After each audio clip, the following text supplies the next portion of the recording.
Hello everyone, and welcome back to Shadow Archives. I know many of you listen to these stories to relax and slowly fall asleep. Before we begin, feel free to leave a comment and tell me where you're listening from tonight. If you enjoy these stories, please like the video and subscribe to the channel.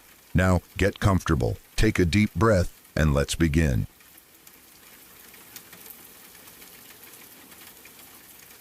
This happened about 10 years ago when I was a freshman in college. Back then, everything felt new and overwhelming. New campus, new people, new routines, new freedoms, and new responsibilities I didn't fully understand yet. I remember the excitement I felt moving into the dorms for the first time. The building itself wasn't anything special, just another brick structure with narrow windows and long hallways that echoed. But to me, it felt like the beginning of my real adult life. I arrived early in the morning on move-in day, dragging my boxes and duffel bags up the stairs. I was the first person in my dorm room. The door was propped open, sunlight streaming through the window and casting long rectangles of light across the empty tile floor. There were 2 beds, 2 desks, 2 dressers. Mine was on the right. His was on the left. I set my stuff down and claimed my side without hesitation. I had already contacted my assigned roommate weeks before, and we'd exchanged messages trying to coordinate who would bring what. Mini fridge, microwave, rug, fan, normal college room stuff. He seemed nice enough in writing, not super enthusiastic, but polite. We agreed on the basics. He said he'd arrive later in the afternoon, but he didn't. Not that day, not the next day, not all week. I sent him a couple of messages, nothing demanding, just checking in. No reply. I figured maybe something came up, or he was dealing with last-minute stuff. Freshman year is chaotic. I wasn't too worried about it. I was busy learning the campus layout, exploring buildings, buying overpriced textbooks, and trying to pretend I wasn't nervous about everything. Then, on the 8th day, exactly 1 week after move-in, I came back to the dorm after my last class of the day. My backpack was heavy, my brain was fried, and all I wanted was to sit down for a bit before tackling homework.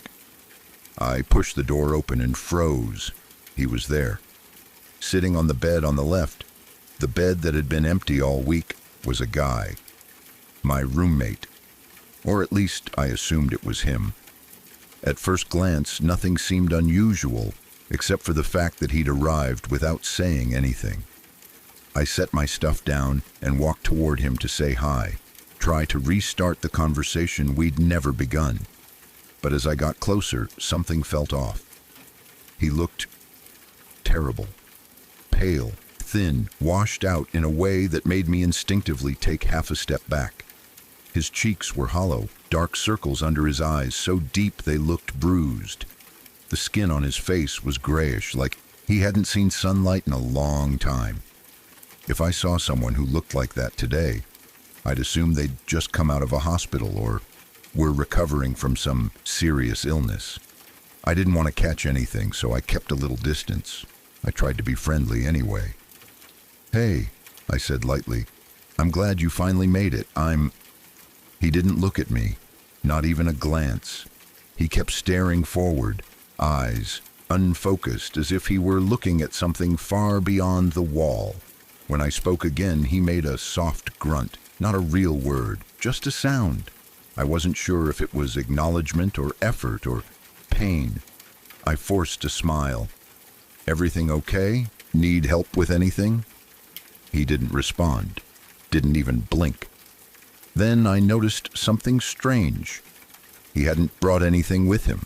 No suitcase, no backpack, no clothes, no toiletries, no supplies. Nothing we had talked about, nothing anyone would normally bring to college. He was wearing the same outfit he must have traveled in, jeans, a baggy shirt, and shoes that looked scuffed and worn. It was bizarre, but I was new to college life and I didn't want to make assumptions. Maybe his parents were bringing the rest later. Maybe he was having issues at home. Maybe something happened. I told myself not to judge, I unpacked my things and tried to go about my day, but things didn't improve. For the next week, he barely moved. Every morning when I woke up, he was sitting in the exact same position on the bed. Legs on the mattress, body slumped forward or leaned back against the wall, head drooping. Sometimes he looked asleep with his eyes half closed. Other times he just stared blankly into the corner of the room. I never saw him stand, not once. I never saw him leave the room during daylight, never saw him walk out the door to go to classes or to eat. I never saw him pick up a toothbrush, take a shower, or even stretch his legs. His posture looked uncomfortable, and yet he stayed locked in that same position for hours. The only evidence that he ever left the bed was at night. I'd fall asleep to the sound of rustling from his side of the room. Sometimes I'd hear the door click open or shut very quietly. Other times I'd wake up to find some of my things moved slightly. My textbooks weren't where I left them. My shoes were angled differently. A drawer I knew I had closed was slightly open. I told myself I must be misremembering. It was easier than admitting I was uncomfortable. Then the smell began. At first, it was faint, a kind of musty, sweaty odor like old laundry mixed with something sour. Dorms never smell great, so I brushed it off. But each day, the smell grew stronger and worse. It crawled through the room, thick and stale, settling into the air like a fog. I noticed his clothes looked dirty, the fabric stiff and wrinkled as if he'd been wearing them for days. His hair became greasy, his skin even more ashen than before. He looked like he was wasting away. His cheeks sank deeper. His eyes seemed duller, unfocused. His breathing was quiet and slow. He didn't have the strength to hold his head upright for long. Sometimes he drooped forward as if he might fall over. Every time I tried talking to him, he didn't answer. Not a grunt, not a nod. Nothing. By the 5th day of the smell being unbearable, I reached my breaking point. I couldn't sleep. I couldn't study. I couldn't even be in the room for more than a few minutes without opening a window and spraying air freshener, neither of which helped. The smell was heavy, like something rotting. I started worrying he was sick, seriously sick. What if he was dying? What if something terrible was happening and I was just ignoring it? Finally, I went to the RA. I explained everything, how he never talked, never left, how the room reeked so badly I couldn't stay in it, how I didn't know if he needed help. The RA gave me a strange look, not annoyed, confused. He asked for the guy's name. I told him. He frowned, opened his computer, typed something, and shook his head slowly. "We're still looking for a roommate for you," he said. "The guy you were supposed to room with dropped out before the semester started." I felt my stomach drop. "What do you mean?" "He's in my room right now." "There shouldn't be anyone in there," the RA said more firmly. "Nobody is assigned to that bed." I insisted, described him, explained his behavior, the smell, the clothes, everything. The RA's expression shifted from confusion to concern, then skepticism. He said maybe someone snuck into my room, maybe I'd misunderstood, maybe it was some weird prank. I told him it wasn't a prank. He sighed, stood up, and said we'd go check the room together. I expected to find the guy sitting on the bed like always, staring off like always. But when the RA opened the door, the room was empty. The bed, his bed, was a mess. Sheets wrinkled, blanket twisted, pillow dented where a head had been resting. The mattress was still indented, clearly used. And the smell, the overwhelming smell of rot, decay, sweat, and something worse, something sour and heavy that hit us the second the door opened. But the guy was gone, just gone. No sign of him leaving, no bag, no clothes, no trace except that reek that clung to the air and the outline his body had left in the bed. The RA stepped back, covering his nose, glaring at me like I had somehow caused this. He muttered something about cleanliness and sanitation and told me I should have asked for help sooner, even though I just had. I tried to explain again, but he didn't believe a word of it. not one. He thought I'd let someone disgusting into the room and hadn't reported it. He thought the stink was because of me. He thought the bed was filthy because I didn't clean properly. No matter what I said, he wouldn't believe me. I practically begged him to remove the mattress and bedding. Eventually he agreed, mostly because the stench was so overpowering he couldn't stand there anymore. I felt humiliated and terrified at the same time.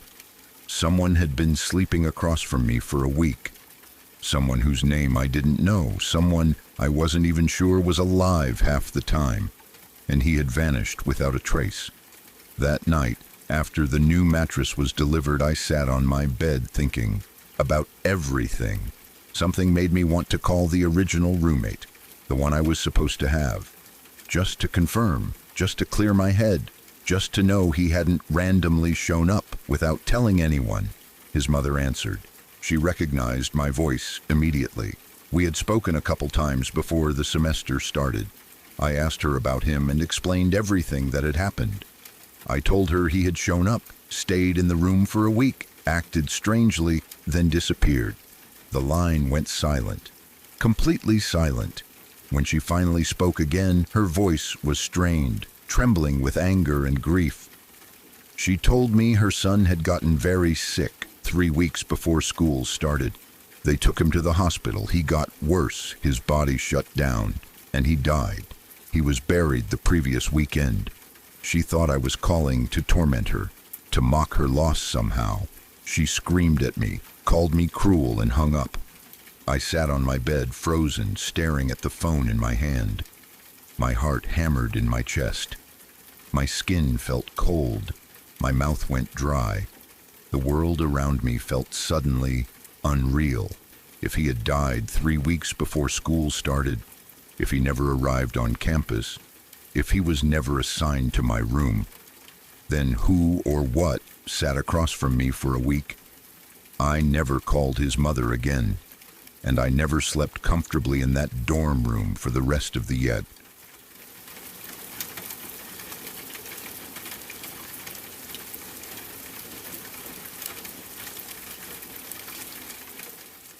In 2018, during my time in Hawaii, there was a girl I really liked. She was easy to talk to, fun to be around, and had this calm presence that made everything feel lighter. I spent weeks debating whether I should ask her out. Finally, one warm evening, I gathered enough courage to ask if she wanted to go on a date with me. To my relief and surprise, she said yes. We went to a restaurant first, had some wine, talked, laughed. Everything felt easy between us. After dinner, neither of us wanted to end the night just yet. She suggested we go somewhere quiet, somewhere peaceful. A beach, maybe. I mentioned Mokapu Beach, which isn't far from Honolulu. Not the most known spot for tourists, but quiet and beautiful at night. So around 11 p.m., we drove out there. The moment we stepped onto Mokapu Beach, everything felt still.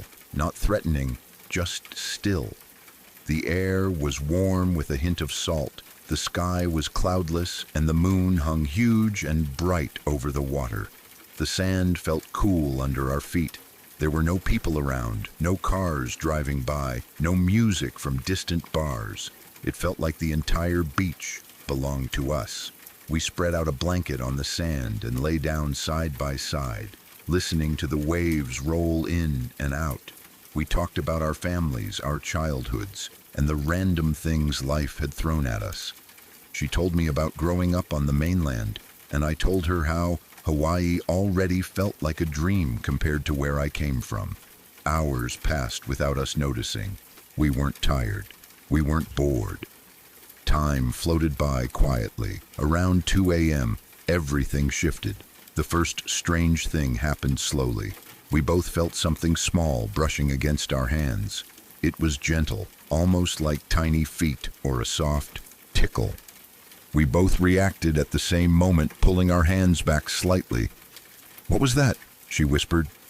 "I think crabs," I said, even though I wasn't convinced.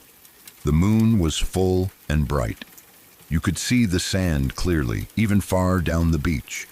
I sat up, expecting to see crabs scurrying around. Hawaii has a lot of small shore crabs that come out at night. It would have made perfect sense, but there was nothing.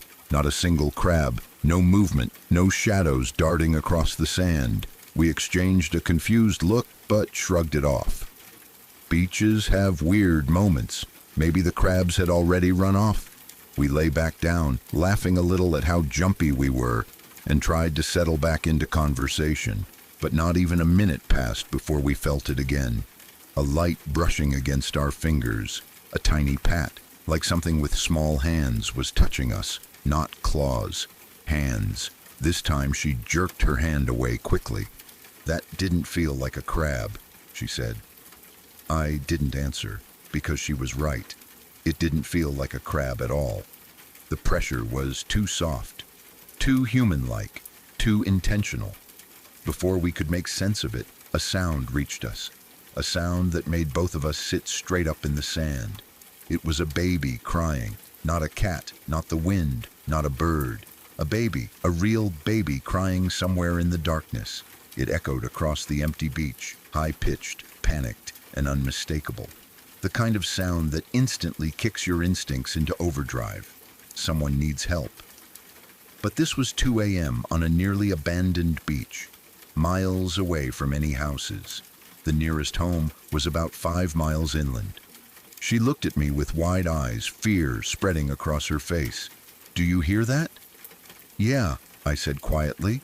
The crying continued, rising and falling like a real infant's wail.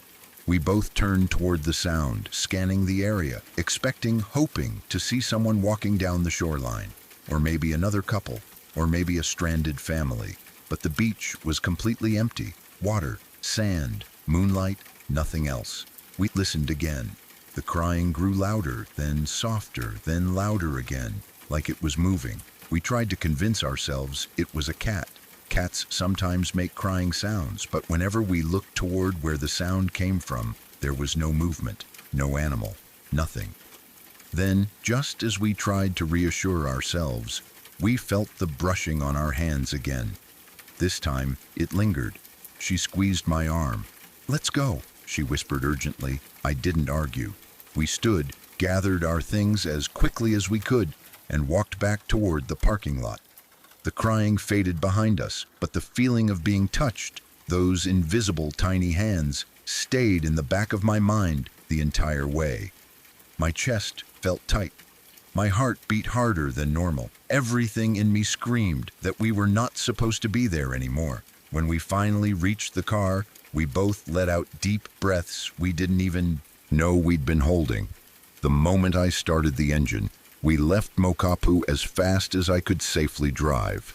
For 2 months, I didn't think about it much. I chalked it up to crabs, to weird nighttime sounds, to nerves. Hawaii's nights play tricks on people sometimes. The darkness feels thicker there, the silence sharper. I didn't want to believe anything supernatural had happened. Then, 2 months later, everything changed. I was sitting in a hair salon getting a haircut. The stylist was a local woman in her early 40s who had lived on the island her whole life. We always ended up talking through the appointment, but that day our conversation turned to Hawaiian legends. Night marchers, burial grounds, cursed places you should never enter, the history tied to certain valleys. Eventually, she mentioned Mokapu. My ears perked up immediately. "What's so scary about Mokapu?"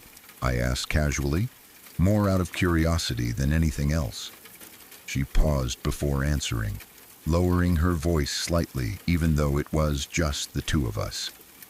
"A long time ago," she said, "Hawaiians used to take deformed babies there." She hesitated, then continued. "They killed them at Mokapu. The beach was one of the places where unwanted or sick infants were taken. Locals say their spirits still linger. Some people claim that if you stay long enough, you'll hear them crying." A chill ran through my entire body. My scalp tingled even though she was touching it already. I felt every hair stand up, goosebumps creeping down my arms and legs. I thought she was just telling a legend, an old story, but then she added quietly, I heard it once myself, years ago, late at night, baby crying, clear as day, creepiest thing I've ever experienced. I swallowed hard, my throat felt tight.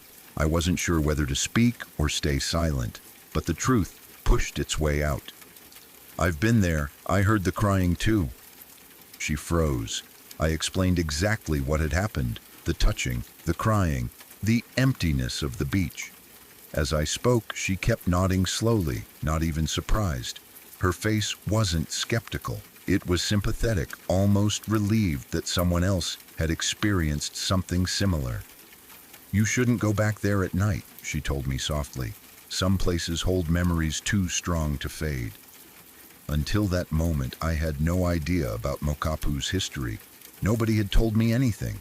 I hadn't read about it. I couldn't have imagined it. The story she told was something I learned after the experience, not before. Even now, years later, it still gives me chills. I can still remember the sound of the crying echoing across the beach.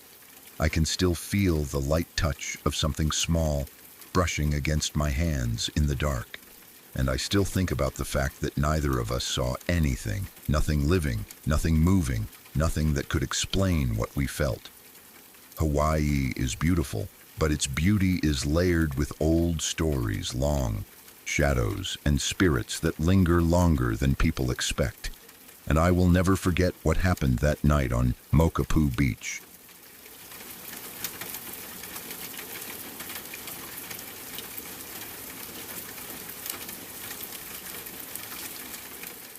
This story takes place on the night of September 10th, 2001. Back then, I was in my final year of college. I lived off campus in a small apartment with uneven floors and a mattress that sagged in the middle. I didn't have early classes the next morning, so I stayed up late finishing a paper and then finally went to bed close to midnight. I wasn't stressed, I wasn't sick, nothing unusual happened that night. It was just a regular Monday evening, the kind you forget by the next day. And then I started dreaming. The first dream didn't begin the way most dreams do. There was no slow drift into darkness, no surreal transitions, no bizarre images that only make sense in a dream world. It felt real from the beginning, too real. I remember standing in a place I didn't recognize, watching an airplane fly low across the sky. At first, I didn't understand what I was seeing. The aircraft looked wrong somehow, off course, shaky, as if the pilot had lost control. Then the plane slammed into a huge metal structure. It wasn't like a dream where things feel symbolic or distorted. The impact felt violent, loud, powerful enough that I felt the vibration in my chest. In the dream, the structure looked like a giant vertical train car, long and silver with rows of windows. My mind couldn't make sense of it. Why was a train standing upright? Why were there so many windows so high off the ground?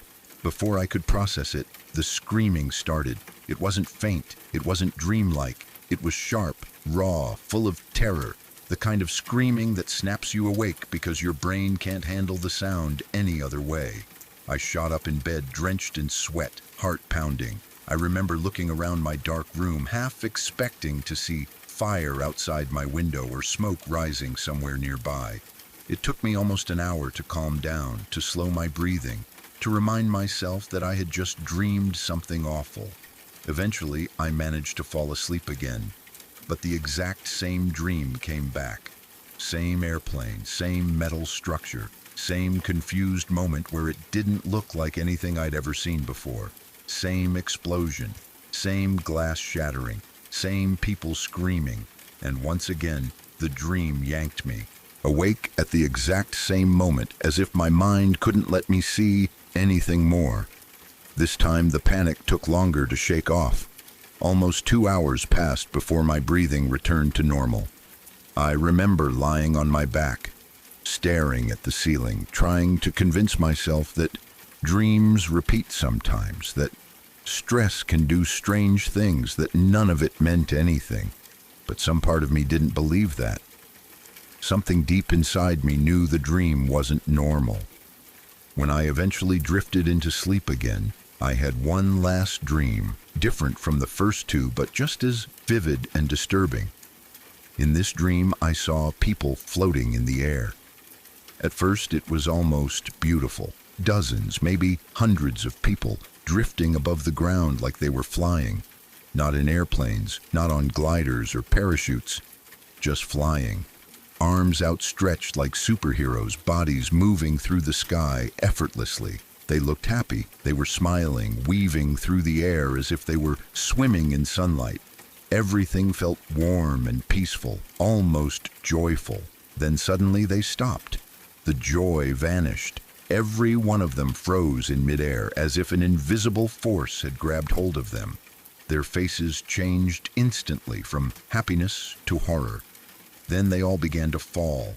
Not glide, not float, fall fast. I could see their arms flailing, their expressions twisted in panic, their mouths open in screams that sounded exactly like the ones from the first dream. The moment they began to fall, the screaming grew so loud and so real that it tore me awake.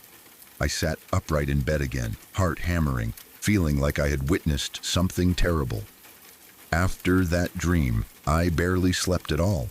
Every time I closed my eyes, I imagined people falling and screaming. I kept seeing that huge metal structure, those windows, and that plane. When morning finally came, I was exhausted, mentally foggy and shaken. I didn't have an early class, so I stayed in bed a little longer. Around 9:30 a.m., my girlfriend called. I remember her voice sounded frantic, almost out of breath. She told me to turn on the TV, that a plane had crashed into the World Trade Center. I'll admit something that some people might find strange. Before that day, I didn't really know what the World Trade Center looked like. I grew up far from New York, and I'd never paid much attention to the skyline. I'd heard the name, but I had no memory of what the buildings actually looked like. So when I turned on the TV, I didn't know what to expect. But the moment I saw the towers, long silver gray, full of windows, my chest tightened. They looked exactly like the structure in my dream. Not kind of like it, exactly like it. My confusion from the night before suddenly made sense. I had been seeing something real but didn't recognize it at the time.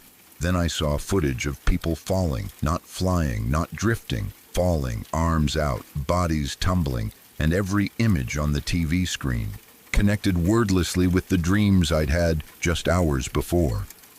My stomach dropped. My hands started shaking.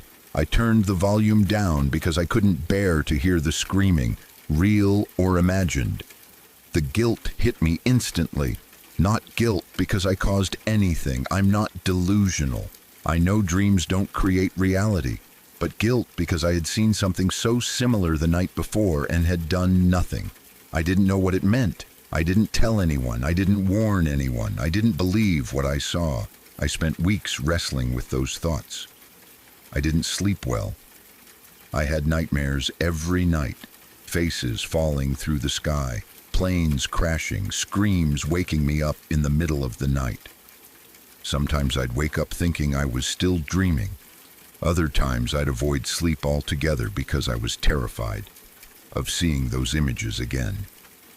By mid-semester, I was barely functioning. I stopped going to certain classes. My grades tanked. My motivation completely collapsed. I couldn't focus on anything academic because the dreams and the reality kept looping in my mind like a broken film reel. I felt haunted, not by spirits or ghosts, but by the idea that I had glimpsed something impossible and then lived through it in real life. I eventually failed multiple classes. I withdrew from others. It should have been my senior year, the final stretch before graduating, but instead, I barely made it through the first half of the semester. Years passed before I could talk about it at all, and even now, it's hard. I've tried telling myself it was a coincidence, that dreams borrow images from news and stress and subconscious fears, but that explanation never felt convincing. Not because I want to believe something supernatural happened, but because the dreams were too clear, too precise, too close to the truth of what unfolded the next morning. And the screams, those are what stayed with me the longest, the way they sounded exactly the same in my dream and on TV. Even now, when I think about it, my chest gets tight and I feel that same cold fear I felt waking up in that small apartment. It honestly feels strange, but also relieving to write this all down. Maybe it doesn't matter whether people believe me or not. Maybe the point is just finally letting this story exist somewhere outside my own head. It doesn't change anything. It doesn't make the tragedy any less horrific. But after carrying it alone for so long, it feels lighter somehow to share it with strangers who don't know me, who won't judge me the way people in my real life might.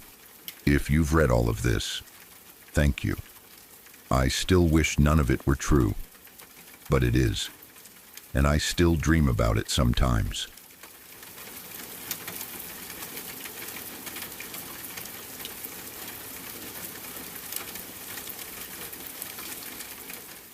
About 3 weekends ago, me and 3 old high school friends, Mike, John, and Alex, decided to go camping in Huntsville National Forest in Texas.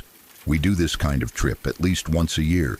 We've camped in Arizona and Colorado, right near the Spanish Peaks, and even deep in New Mexico.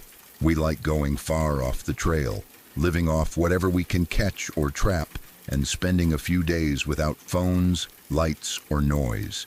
We've never had anything happen that was too crazy. Strange sounds at night, sure. Coyotes, bears, raccoons, normal wildlife stuff.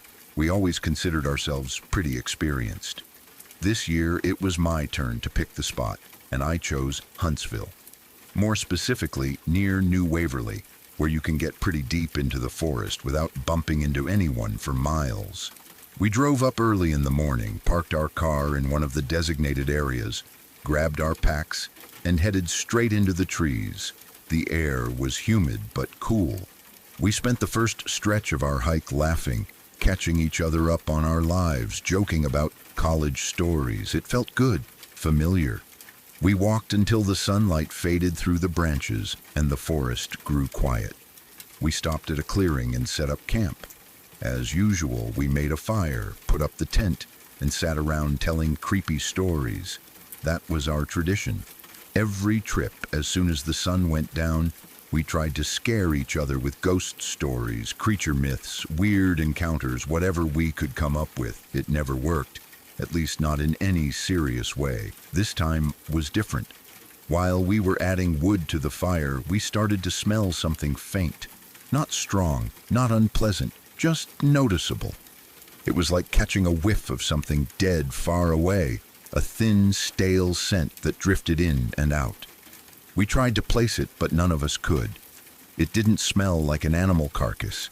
It didn't smell like rot. It smelled like something old, something sick. We shrugged it off. About half an hour later, Mike stood up to go take a piss in the woods. He walked off a little way with his flashlight, muttering stuff about how none of us better follow him and mess with him. A few seconds later, he came crashing back through the trees, flashlight shaking wildly in his hand. His jeans were soaked with piss, like he'd gotten startled midstream and didn't aim. We all burst out laughing. We thought he slipped or saw a raccoon. But the moment we saw his face, the laughter died instantly. Mike looked like he'd seen something that drained the blood out of him. White as paper, shaking so violently he could barely hold the flashlight. He didn't explain. He just screamed at us, come on, follow me, now." We all froze. Mike was the toughest of us. Nothing scared him. If something rattled him, it was bad. We grabbed our lights, but he had the only one with him. The rest of our gear was still by the fire. We didn't want to split up, so we ran with him through the woods, following the frantic beam of his flashlight. As we ran, we began hearing something in the distance, crying, screaming. At first it sounded far away, but as we kept running, it grew louder, the kind of crying that sounded desperate, like someone couldn't breathe between sobs. It echoed through the trees. A thin, ragged voice. We slowed down when we reached a clearing. There was a cabin there, old, falling apart, covered in moss, mildew, rotting wood. It looked abandoned except for one thing. There was a faint light coming from one of the grime-covered windows. The crying was coming from inside. At this point, none of us were smiling. None of us were joking. We stood at the door, listening to the choking sobs coming from the other side. Mike swallowed hard and knocked. The crying stopped instantly. Silence, thick, heavy silence. Then, thud. Something enormous slammed against the inside of the door. Hard enough that the wood shook and dust fell from the frame. Then we heard a bolt slide open, but the door didn't move. We backed away a little. We waited. Mike knocked again. Nothing. John knocked again. Still nothing. Just that horrible smell, stronger now, like something dead and wet. We circled the cabin, refusing to split up even for a second. On the far side, we saw a window high up, covered in webs and dirt. Alex volunteered to look inside. He was breathing heavily but trying to act brave. Me and Mike lifted him up slowly. We watched him wipe away some dust, lean forward and press his face to the glass. There was silence for 1 second, 2 seconds. Then Alex inhaled sharply, so sharply it sounded like he lost all the air in his chest at once. And he screamed. Not a startled scream, a scream of pure animal fear. He fell backward, crashing onto the ground, kicking and scrambling like he was trying to crawl out of his own skin. We all grabbed him, trying to get him to breathe, but he punched, clawed, screamed, and kept trying to run. His face was twisted with terror. We dragged him back to camp. The fire had burned low, so I threw wood on it, with shaking hands, needing something to do. Anything to keep my brain grounded. Alex was hysterical, shaking, sobbing, babbling nonsense. Every few minutes he woke up from fainting and screamed again. None of us slept. We stayed up around the fire until sunrise, flinching at every sound, every shift of wind, every crack of a twig. The forest didn't feel like a forest anymore. It felt like something was watching us. When the sun finally rose, me and Mike went back to find the cabin, except it wasn't there. Nothing was there. No clearing, no foundation, no wood, no walls, no sign anything had ever stood there. But the smell was stronger, heavy, decaying, wrong. When we returned, Alex looked worse. He had chewed into the sides of his own mouth in the night, so much that blood had run down his chin and dried there. John looked half dead from exhaustion. Alex was shaking violently. He whispered, "We need to leave, now." We started packing when the sky suddenly grew dark. Thick clouds rolled in fast. Within seconds, rain was pouring down, like someone had dumped buckets of water from the sky. Alex panicked. He grabbed a huge stick, waving it at us. "If you don't leave everything and go right now," he screamed, "I'll knock you out and drag you." Mike yelled back at him, and they nearly fought before we separated them and finished packing. We pushed through the rain until we reached a creek we had crossed the day before. A small stream then, but now swollen with violent water, too dangerous to cross. That's when Alex lost it. He screamed at Mike for not packing faster, screamed that the cabin was coming, screamed that he saw something behind the trees. We forced him to breathe, forced him to sit, and finally begged him to tell us what he saw in the window. His face went blank. His voice dropped to a whisper. When I looked inside, a face looked back at me. He swallowed. It matched my movement. When I leaned in, it leaned in too, and it smiled. His voice cracked. It had black eyes, a mouth too big. It kept smiling wider and wider, and then a shadow behind it lifted something, an axe or a blade, and it cut the face off. He trembled violently now. The skin stuck to the window, and the face, the cut-off face, laughed. It slid down the glass, laughing. We all stared at him. Even Mike looked shaken, though he tried to hide it. Then something floated past us in the creek. A doll, a soaked, mud-covered baby doll, then another, then another. Old Barbie dolls, baby dolls, all worn, sun-faded, waterlogged, dozens of them drifting by like they'd been released upstream. Mike picked one up. It had a voice chip inside. It made a broken gurgling noise, then a warped laugh. Then it whispered something unintelligible. Mike threw it down instantly. We walked along the creek, searching for a safe place to cross. Shadows moved behind trees. At first, we all called bullshit on each other. Then we all saw it. All felt eyes on us. The sun dipped low, and then the cabin was suddenly in front of us again, right where it didn't exist an hour earlier. Mike snapped, "This is bullshit. I'm going inside." We begged him not to. Alex grabbed him, but Mike shook him off. Before he could step forward, we heard the dolls again. Hundreds, laughing, whispering, singing, all from somewhere deep in the trees. We ran. Didn't talk. Didn't think. We just ran. The smell grew stronger.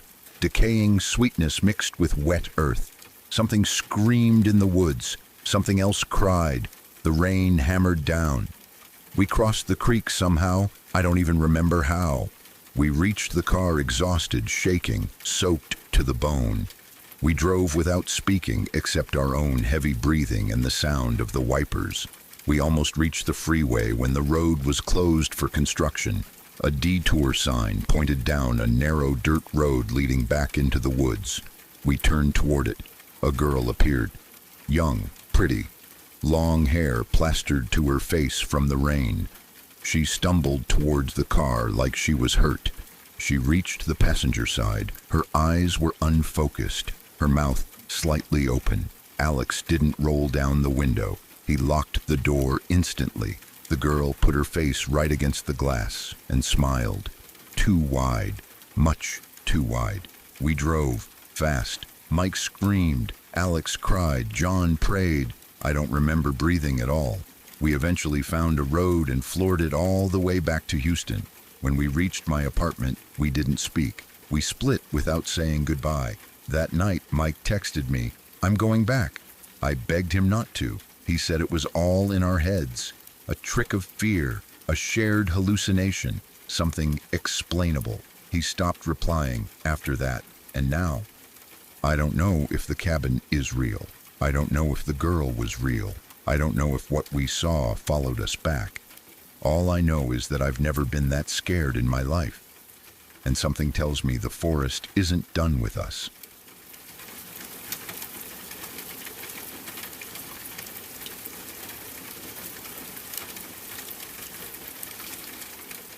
There's a small town in the suburbs west of Chicago called West Chicago.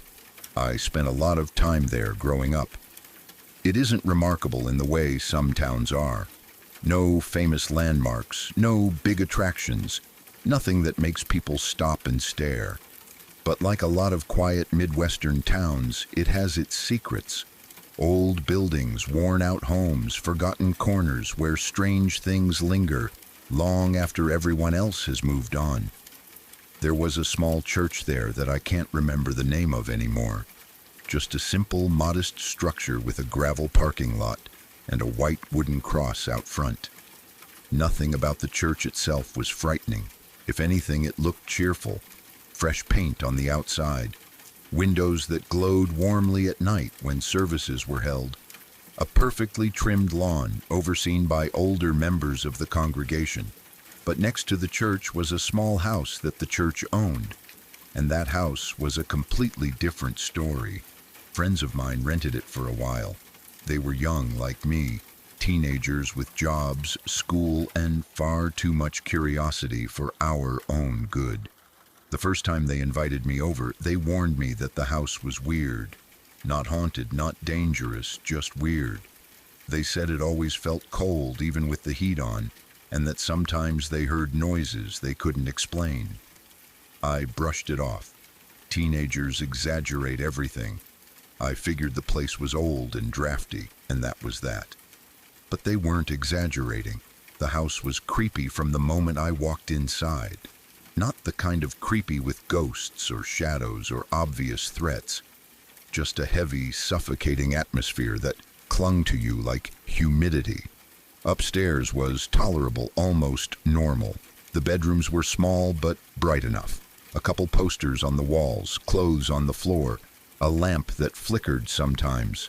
Nothing particularly unsettling, but the first floor was worse. Every step down the stairs made the house feel older. The wallpaper was faded, peeling at the edges, the kind that looked like it had soaked up 40 years of cigarette smoke, even though no one living there smoked. The windows didn't let in much light. The floor creaked loudly no matter how lightly you walked. Something about the air felt stale, as if it had been trapped in the house for decades. But nothing could have prepared me for the basement. The basement was the worst place I have ever stood in my entire life. Even now, just thinking about it makes the back of my neck tighten. Some places feel bad the moment you see them, as if something inside you recognizes danger before your brain can explain it. That basement was one of those places. The layout of the house was small, maybe 40 feet long and 20 feet wide.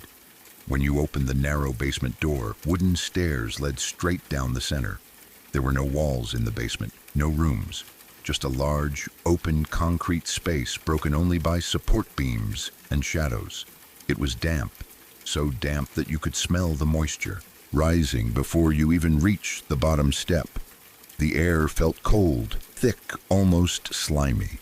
The single hanging light bulb barely lit anything beyond a few feet around it. The rest of the basement stretched into murky darkness, where old objects sat half covered in dust and cobwebs. The first object that always struck people was impossible to miss: the guts of a piano leaning against the far wall. Not a full piano, not a broken one, just the inside mechanism, the strings, hammers, wooden frame, all exposed. It looked like someone had torn a piano apart and kept only the skeleton. The metal strings ran vertically, rusted, dusty, eerie. The entire thing stood propped up like a shrine or warning.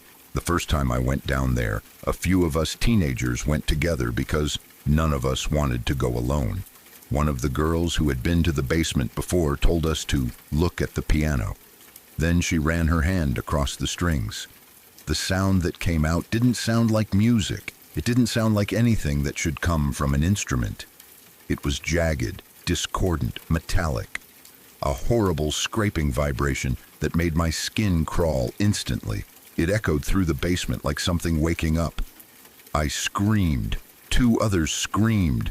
We didn't even laugh about it afterward. We just ran up the stairs so fast we nearly tripped over each other. But as terrifying as that was, it wasn't the worst part of the basement. The worst part was the small room in the far corner. Calling it a room barely describes it. It looked like something hastily built after the house was originally completed, an addition someone made to hide something, or confine something. The walls were wooden, old planks roughly hammered together. It was maybe 5 feet by 5 feet, a perfect cube. There was a low bench attached to each of the side walls, like the kind you might see in a holding cell.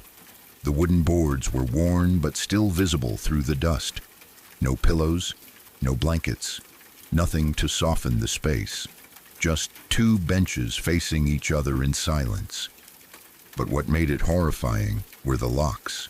There were 5 heavy deadbolts on the outside of the door, not on the inside, on the outside, along with chains, metal latches, reinforced screws, layers and layers of ways to keep something inside.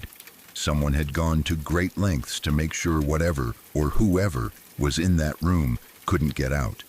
And this was in the basement of a house where members of the church clergy had lived for years. I remember standing several feet away from it the first time, staring. Something inside me kept whispering, "Don't go closer, don't touch the door, don't even breathe near it." It wasn't just the locks, it was the feeling. Every instinct told me the room had held something terrible, something human, something suffering, something angry. The room didn't feel empty, even though it obviously was. Everyone who went down there felt the same thing, that the air inside that Basement wasn't just damp, it was sick, heavy with something unseen. A few of the braver kids once tried to open the little locked room, but the bolts were too rusted, too tight. Maybe that was for the best. Every time I visited that house afterward, I avoided the basement completely. Even walking past the door that led down the stairs made my stomach twist. The renters joked about the basement at first. They tried to laugh about it, tease each other, make it into a fun haunted house story. But eventually, even they stopped going down there. They said the house felt better when the basement door stayed locked. One of them once confessed to me that he sometimes heard noises under the floor at night. Soft tapping, scratching, slow dragging sounds. But he refused to open that door and check. They moved out not long after. Not because anything dramatic happened, not because the house attacked them, but because the place wore them down. They said the air upstairs felt strange. The walls creaked too often. Shadows moved when they shouldn't.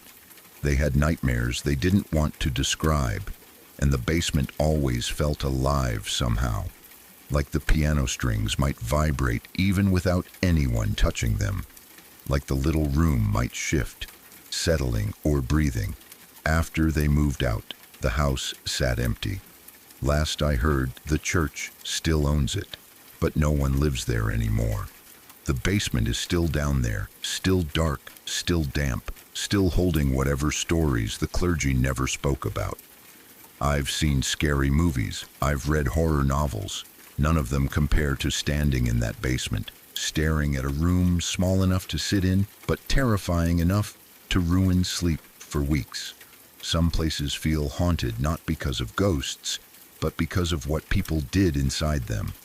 And I still think about that 5x5 room, locked from the outside, and wonder what the church needed to keep in there. And why. Story 7. Berkeley, California has a strange kind of charm to it. Old trees, quiet streets, charming homes pressed close together, porch lights glowing at night. Everything feels safe, calm, almost too peaceful for anything truly frightening to happen. That's what everyone tells themselves when they move there. That's what this particular family believed when they bought their house on a leafy residential street. It was the kind of place where neighbors waved, joggers passed by every morning, and children played outside until sunset without anyone worrying. The family had 2 children, a 6-year-old girl and her 4-year-old brother. They were energetic, happy, imaginative kids, always drawing pictures of animals, talking about cartoons, and running around the yard with sticky hands from popsicles. They were good kids, just easily spooked like many children their age. Especially by one thing, the monster in their bedroom closet. The parents had heard the story many times. Some nights the kids insisted they heard scratching. Other nights they swore someone whispered their names. Sometimes they cried out in the dark, saying that the closet door moved on its own or that they could see a shadow under it. The parents checked the closet dozens of times. Nothing was there, not even a draft that could explain the noises. Like many parents, they chalked it up to childhood fear, imagination, shadows, a creaky old house. Nothing more. One Saturday night, the parents had dinner plans, something they didn't get to enjoy often. They hired a babysitter, a college student named Marissa, who lived down the street. She'd watched the kids a few times before and knew the routine. Dinner at 7, baths by 8, bedtime shortly after. She was friendly, patient, good with kids, and the children liked her. Before leaving, the parents gave her one extra piece of advice. The kids might talk about a monster in the closet. They get worked up about it sometimes. Just calm them down, check the closet to reassure them, and send them back to bed. Marissa laughed lightly. She'd handled kids scared of the dark before. "No problem," she said. "I'll take care of it." The parents left. The house quieted, and everything seemed normal at first. Dinner went smoothly. Bath time was full of splashing and giggles. By bedtime, the kids were yawning, clinging to their favorite stuffed animals. Marissa tucked them in, read a short story, kissed them on the forehead, and turned off the light. The soft glow of the hallway nightlight spilled into the room. Downstairs, she settled onto the couch, flipped through channels, and let herself relax. Babysitting was easy money when everything went right. It didn't go right. Maybe an hour passed before she heard small footsteps on the stairs. She looked up to see the 4-year-old boy standing at the bottom step, rubbing one eye with his tiny fist. "What's wrong, buddy?" she asked gently. He hesitated, then whispered, "The monster in the closet is awake." Marissa remembered what the parents told her. She smiled reassuringly. "There's no such thing as monsters. Come on, let's go tuck you back in." She carried him upstairs. The hallway felt a little colder than before, but she didn't think much of it.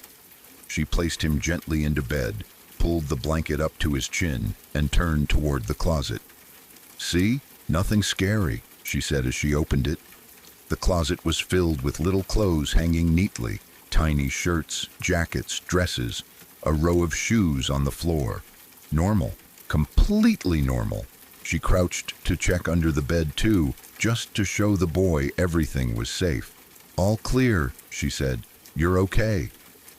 The child nodded, but his eyes didn't completely relax. Still, he lay back down, and Marissa headed downstairs. She had barely settled onto the couch again when she heard footsteps once more. Softer this time, hesitant, and when she looked up, he was there again, trembling, his face pale. "The monster came back," he whispered. Marissa sighed softly, more tired than irritated. Kids his age had wild imaginations. She stood, stretched her back, and walked him upstairs again. As they got closer to the bedroom, she noticed something she hadn't seen earlier. The closet light was on. She hadn't turned it on earlier, she was certain. The door was closed, but a thin, bright strip of light glowed under the gap at the bottom.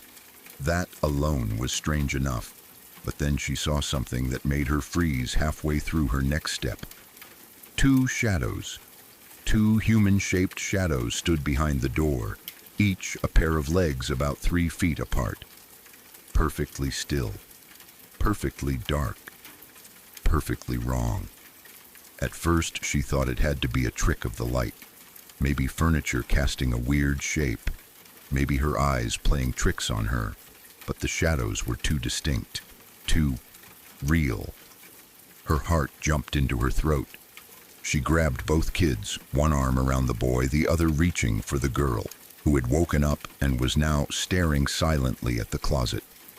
Marissa didn't even pause to think. Her instincts screamed, "Run!" She hurried the kids down the stairs, nearly slipping in her panic.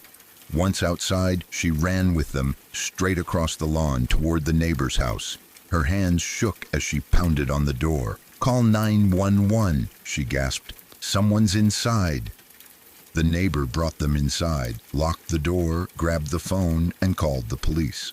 While they waited, the kids clung to Marissa, trembling. She held them tight, shaking herself.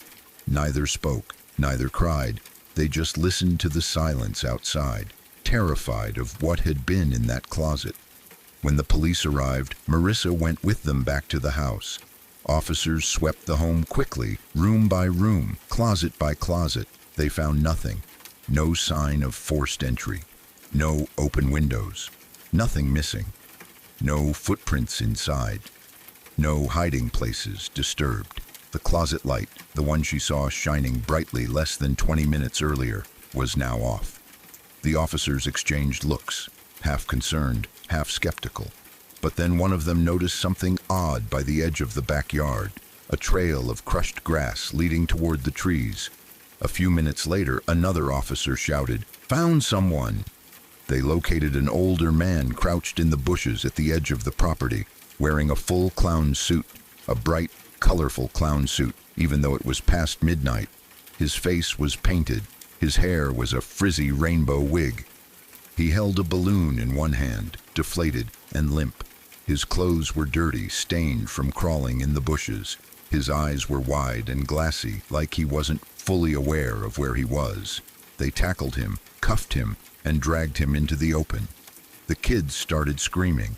Marissa held them close, her heart pounding so hard she felt sick. Later, the police discovered that the man had escaped from a psychiatric facility a few towns away. He had a history of breaking into homes but had never harmed anyone, yet. He had an obsession with children and with closets. Doctors said he thought closets were gateways, though no one knew exactly what that meant. The family never stayed in that house again. And for years afterward, Marissa couldn't babysit without checking every closet first, not once, but twice or 3 times. She said she still remembers the moment she noticed the light on, the moment she saw the 2 shadows under the door, the moment she realized the kids hadn't imagined the monster in their closet at all. They had been telling the truth. Something really had been standing there in the dark, watching, waiting, and smiling behind the door.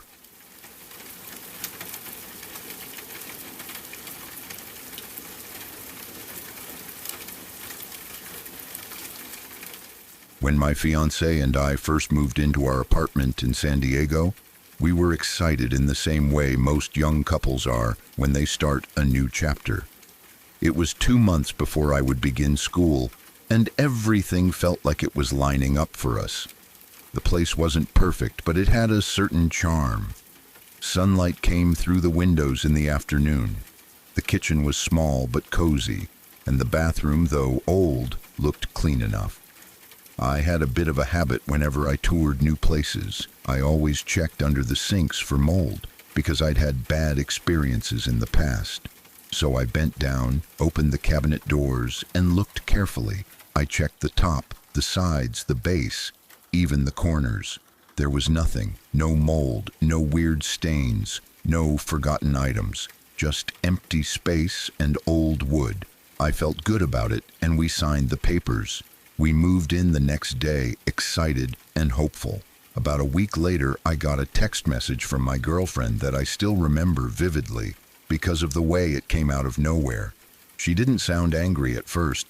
She sounded strangely calm, almost too calm, which made it worse. The message read, "Who the fuck are you cheating on me with?"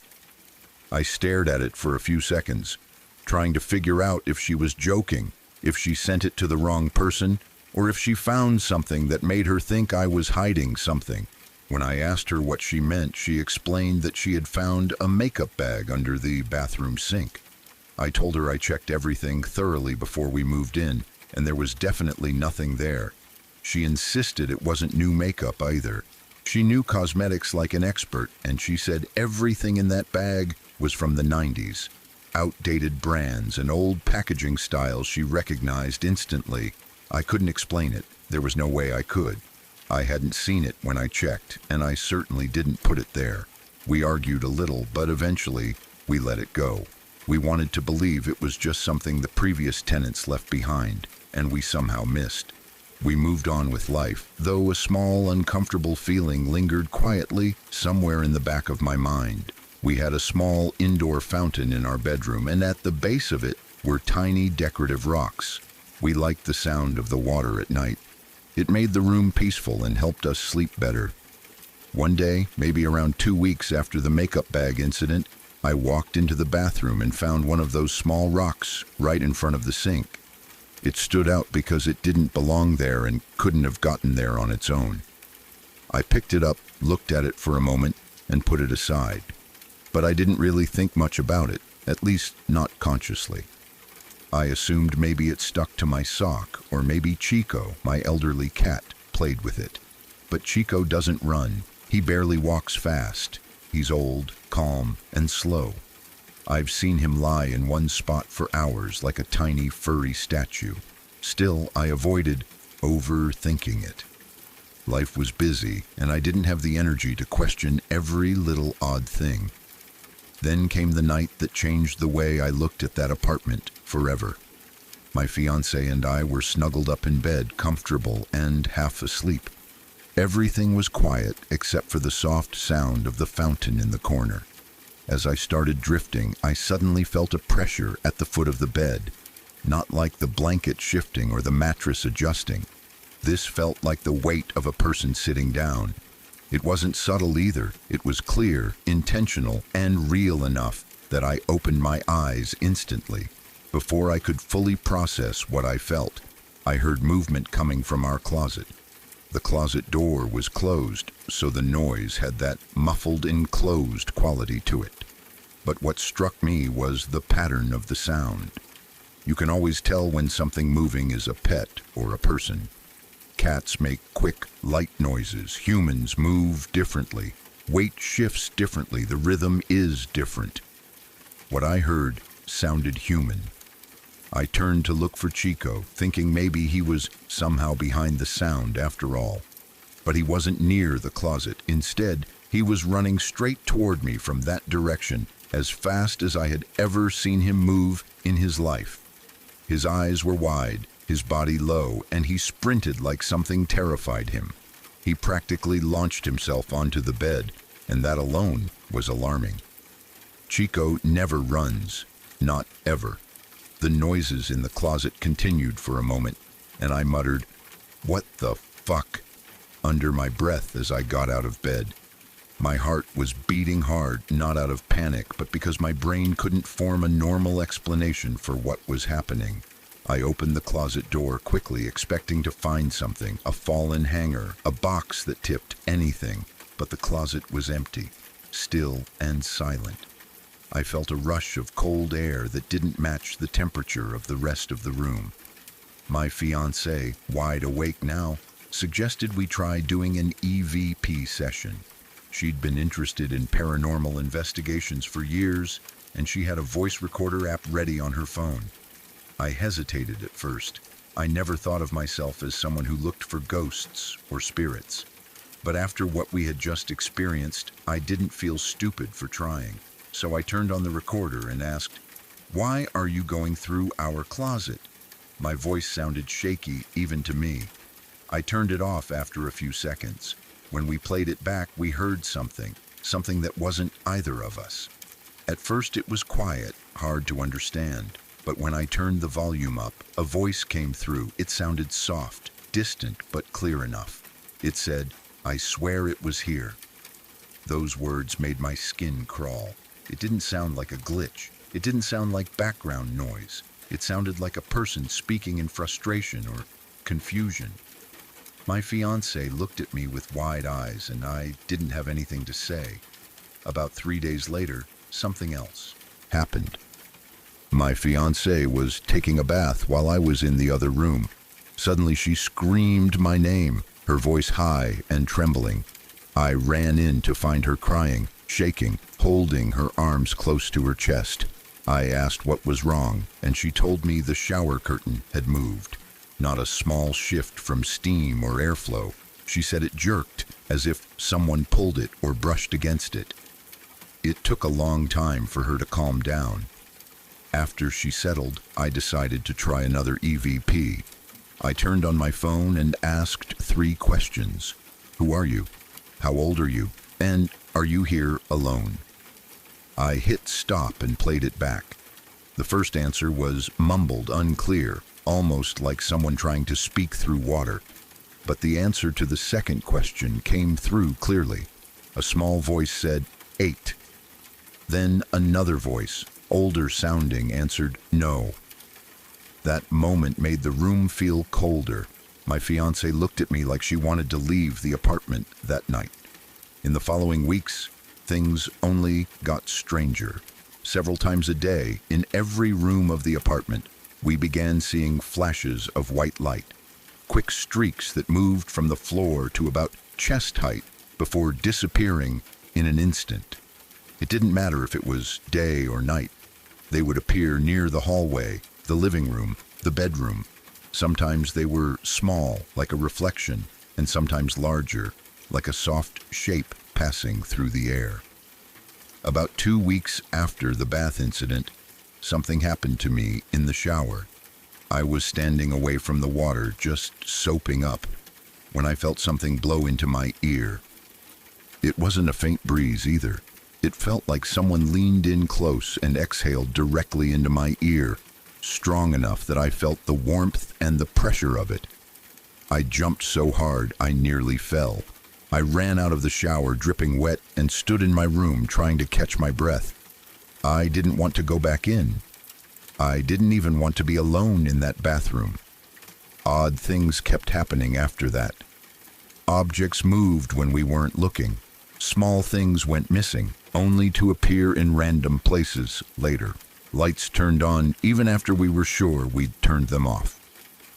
The most consistent thing was the bathroom door. Every single night before bed, I made a point to shut it. I would close it firmly, sometimes even push on it twice to make sure it latched. But every morning, without fail, we found it wide open and the bathroom light on. It became a routine, a frightening one. Some nights I lay awake wondering if I would hear the door open, but I never did. It always happened silently. Even now, the apartment still gives me that strange feeling. We're living with something we can't see and can't understand. Something that moves our things, opens our door, and answers our questions in voices that don't belong to anyone living.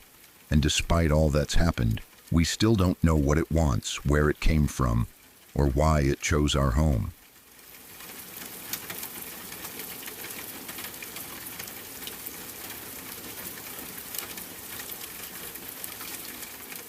My aunt's husband came from a family that owned a funeral home long before any of us were born, long before even our grandparents were around. The place had been standing since before the Civil War and during the Battle of Antietam, when chaos swept through the area and wounded soldiers filled every available building. The funeral home also served as a makeshift hospital. The history of that house felt heavy even before you stepped inside. If you stood outside on a quiet afternoon, you could almost imagine the echo of wagons rolling up the old dirt road, the muffled voices of soldiers and the cold metal of Civil War tools clattering somewhere inside. It wasn't a place built for comfort. It was built for handling grief, suffering, and death, and it carried those memories in a way that didn't fade even with time. After the war ended and the decades moved forward, the house continued operating as a funeral home until around 1970. By then, the world had changed, and the business had moved to a new building farther into town. That old house finally stopped seeing daily work. It became quiet, almost too quiet, like it didn't know what to do with itself without people coming in and out, carrying the weight of their sorrow. That was when my uncle's brother decided to move into it. From what I was told, he didn't move there because he loved the place. He just needed somewhere to stay, and the house was empty. He lived alone, which already sounds uncomfortable when you imagine wandering through old hallways that had seen more bodies than most hospitals. He only stayed for about a year, and during that year he had an experience that scared him so deeply he never set foot inside the house again. He was upstairs one day taking a shower. It was an ordinary afternoon, nothing special, and he wasn't thinking about ghosts or history or anything strange.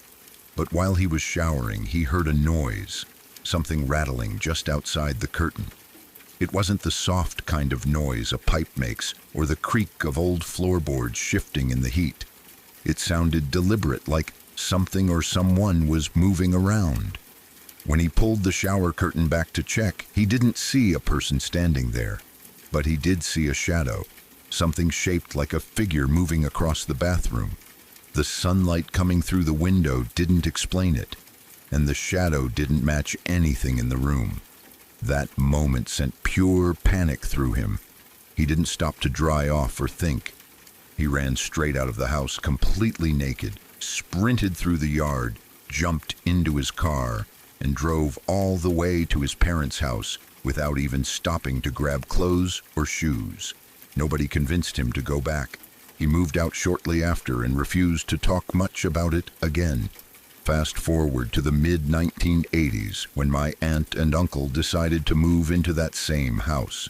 My mother and my aunt were extremely close back then, more like sisters than in-laws, and because of that, she often visited them on weekends. I was always tagging along, young enough to find the world big, interesting, and mysterious, and old enough to remember the feeling of that house, even now. The house itself looked like a place where time had stopped. The front porch sagged a little, the stairs creaked loudly under your weight, and the hallways had long, narrow boards that groaned every time someone stepped on them. The light never seemed bright enough, no matter how many lamps were turned on. There was always a faint smell of old wood, dust, and something else I couldn't name back then. Something like the scent of untouched rooms and forgotten memories. The attic was our favorite place to play, even though looking back now I cannot understand why. You had to climb a steep set of wooden stairs that always seemed colder than the rest of the house, and when you opened the door, the smell of old fabric, varnish, and aged metal hit your nose immediately. The room was large but cluttered with objects from decades before. There were boxes stacked in corners, old furniture with sheets draped over them, and most strangely of all, more coffins than I could count. Some were wooden with carved details, some metal, and some were simple plain ones that looked unfinished. As kids, we didn't process the reality of what coffins meant. To us, they were props for pretend haunted houses. We would hide inside them, jump out to scare each other, giggle as the hinges squeaked, and run around the room imagining stories that fit the eerie atmosphere.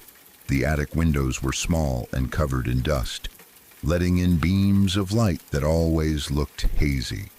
When the wind blew, the whole space made soft moaning noises, as if the house were breathing. At the time, none of that seemed disturbing. Children don't question the things adults quietly avoid. But I do remember being afraid of the basement. The stairway leading down felt darker than anything upstairs, even during the day. At the bottom of the steps was a wide room full of old embalming tools and equipment from when the house was still a funeral home. Metal tables, jars, strange clamps, long hoses, and cabinets full of things I didn't understand. Everything had a cold feel to it. Even just leaning into the stairwell made the hair on my arms stand up. I never wanted to explore down there, not even with my cousins beside me. My aunt and uncle didn't live there for very long, and I didn't know why at first. Adults usually keep their reasons private when children are around, but as I grew older, the pieces of the story started fitting together. My aunt eventually shared that one of the reasons she left the house was because she had heard a woman singing softly in the attic. Not a loud voice, not frightening, just gentle singing drifting down from above her. She said it happened at night when she was alone downstairs, and the sound was faint, like someone was humming an old lullaby through a closed door.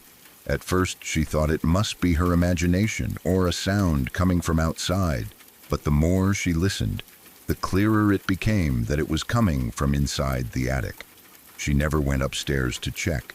She didn't want to see anything, not even to reassure herself. When she told my uncle's family about this, they didn't act surprised. Instead, they shared a story she had never heard before. In the years before the Civil War, a young slave child had died, and because nobody would pay for his burial, his body was embalmed and left in a coffin in the attic. It stayed there for some time until a woman, a stranger from what I understand, came and paid for his burial out of her own pocket.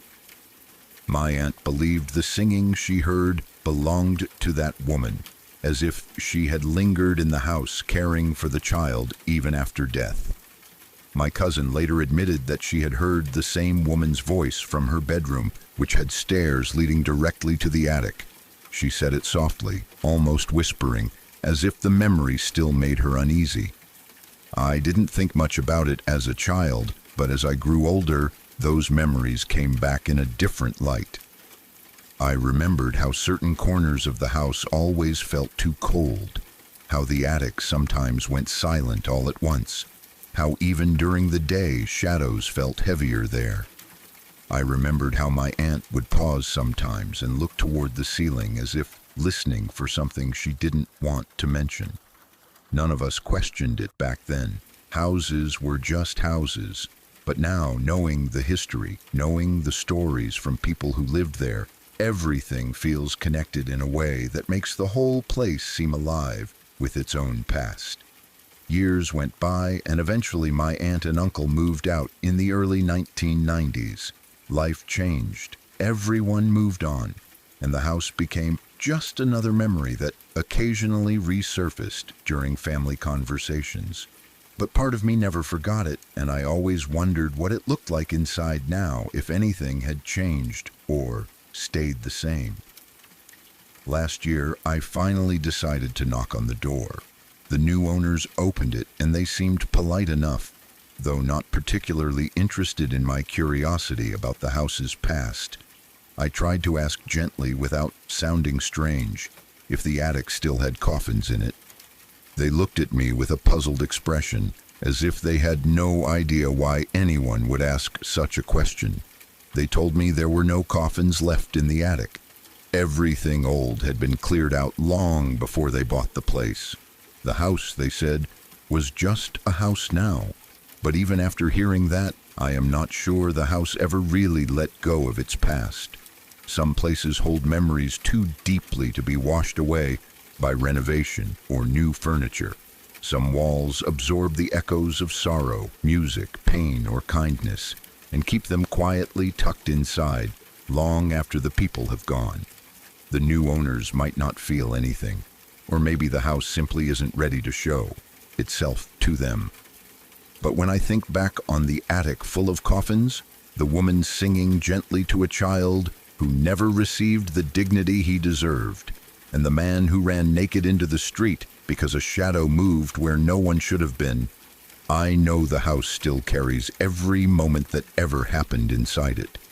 And even though there may be no coffins left now, the memory of them and everything else that once lived in that house does not leave as easily as objects do. Some things stay with you whether you want them to or not.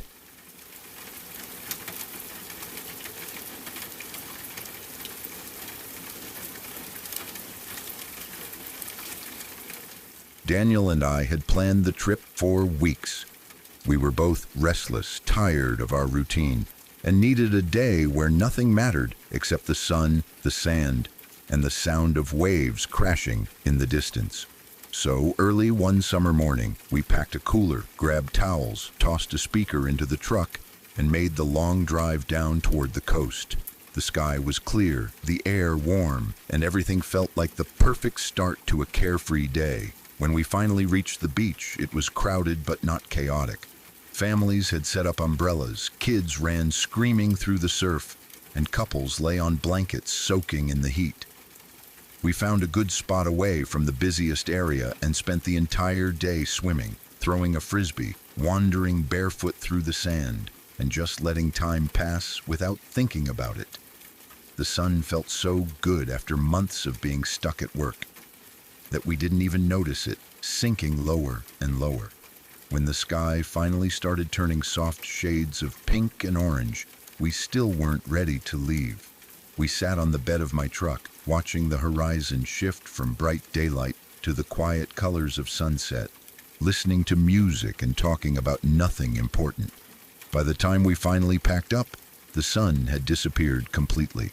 Midsummer sunsets always stretch long, so even though the sky stayed a little golden, we were basically walking in dim twilight. The air cooled fast, carrying that salty breeze that always feels colder after you've been in the water all day. We threw our things into the truck, shut the doors, and headed out. The route back home wasn't the same highway we came in on. To avoid late traffic, Daniel had suggested taking a back road route that cut through miles of forest before reconnecting with civilization. I didn't mind. I liked the winding roads and the quietness around them. So we took the turnoff and started heading down those long, dark stretches of asphalt that felt like they were carved straight into untouched wilderness. Out there, once the sun was gone, it became pitch black. There were no street lamps, no houses, not even distant porch lights. It was like driving through a tunnel of trees, except the tunnel stretched for miles. The branches leaned overhead in places, The forest on both sides so thick that you couldn't see more than a foot into it. The shoulders of the road were narrow, almost non-existent, making it look like the trees had slowly inched closer, year after year, reclaiming whatever land they could. The headlights of my truck sliced through the darkness, bright but somehow not bright enough, making a narrow path of visibility that moved ahead of us as we drove. Daniel was relaxed at first, scrolling through his phone, changing songs, and occasionally making fun of the way my truck bounced on potholes. But after a while, the silence outside the windows felt so heavy that even he started glancing around, as if expecting something to appear just beyond the beams of light. We took curve after curve, the road bending like it followed a river. I kept the speed up because it felt better to just keep moving. Slowing down on a road like that made the darkness feel too close. We weren't scared, at least not yet, just alert in the way you get when everything outside feels unfamiliar. We were in the middle of another long curve when it happened. 1 second the road was empty, the next there was a man walking across it. Not running, not stumbling, walking. He stepped out from the trees on the right and crossed calmly like he was out for a midnight stroll in a neighborhood that didn't exist for 50 miles. His entire body looked pale, unnaturally pale, almost glowing in the headlights.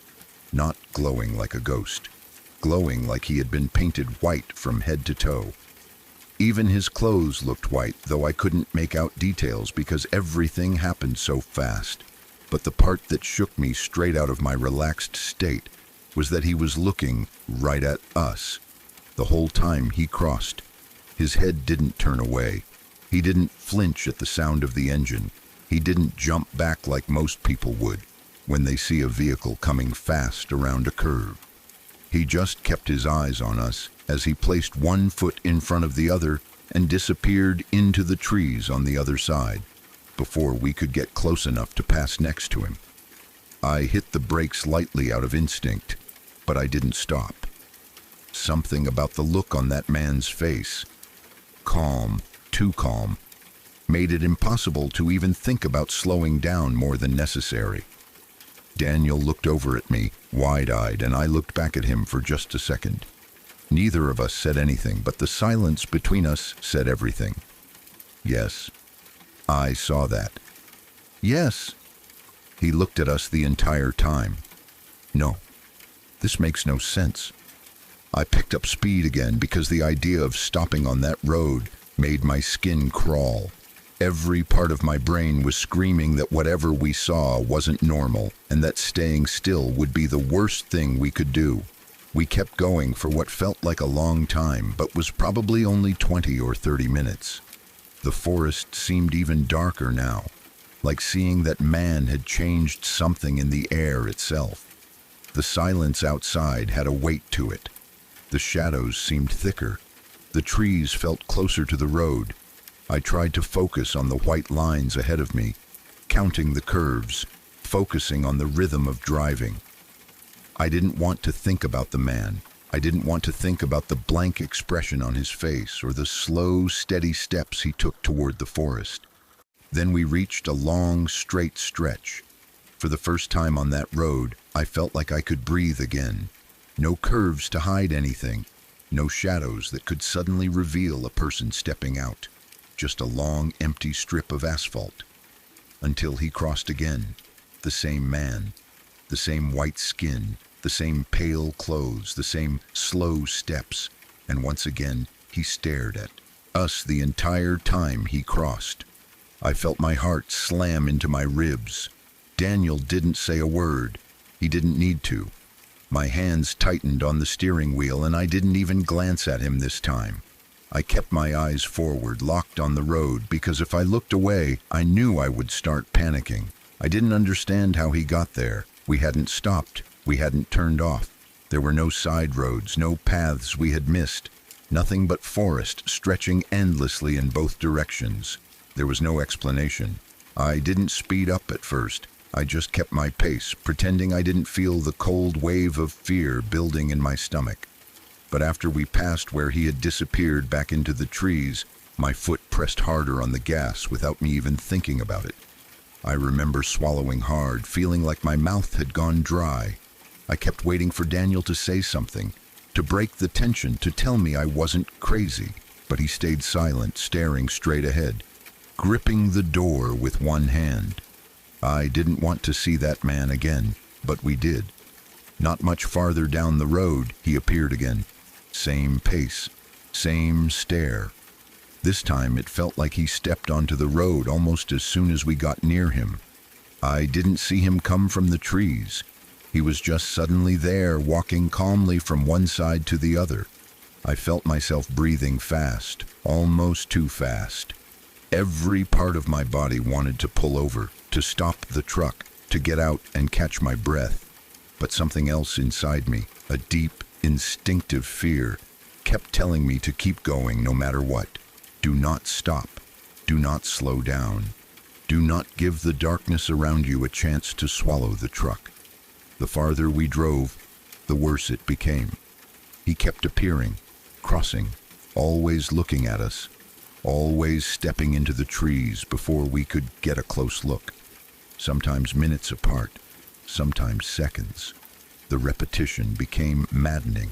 It felt like the road looped and trapped us in one long nightmare where the only constant was that pale man walking across the asphalt again and again. My hands were sweating.